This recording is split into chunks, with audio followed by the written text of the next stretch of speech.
I was talking this morning with a buddy of mine about the invisible factor, the invisible edge. Matt Vesper writes about this at Town Hall. Trump is not your typical candidate, and the elections he's involved in cannot be polled in the normal way. We all know this. That's why his 2016 win was such an upset. Everyone assumed Hillary would win in a landslide until that narrative got punched in the mouth. Well, here's something that came out that might encourage you. Rich Lowry writes about a group called the Trafalgar Group. If you're a firm believer only in polling averages, if you're familiar with Trafalgar's successes in 2016, when, unlike other pollsters, it had Trump leading in Michigan and Pennsylvania, and in 2018, they had Ron DeSantis winning his gubernatorial race. The guy who is predicting a Trump victory is a guy named Robert Cahaly. He was born in Georgia, got involved in politics, going door to door as a kid. In the 2016 primaries, they started putting out some of their own polls. Cahaly said, our polls ended up being the best ones in South Carolina and Georgia. So we started studying what it was that made these so different. Then there was the 2016 general election. He said, we ended up having an incredible year.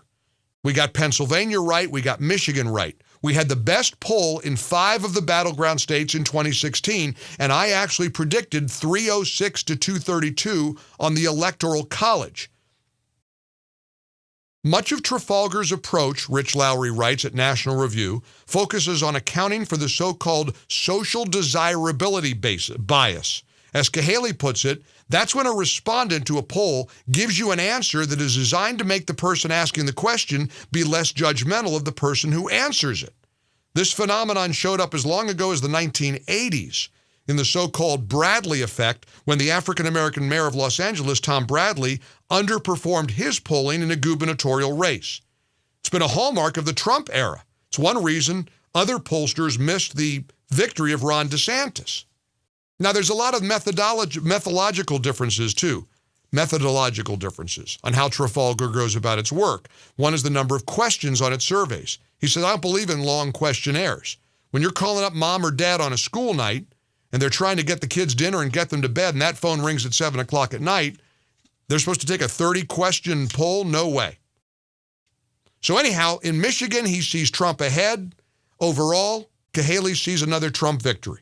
He says, if it all happened right now, my best guess would be an electoral college victory in the high to 270s, low 280s.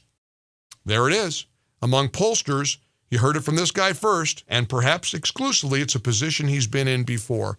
We've got some video, Sam Malone at Lake Conroe in Texas. Welcome to Lake Conroe in Montgomery County, Texas. It's a beautiful day. The boats are all fueled up.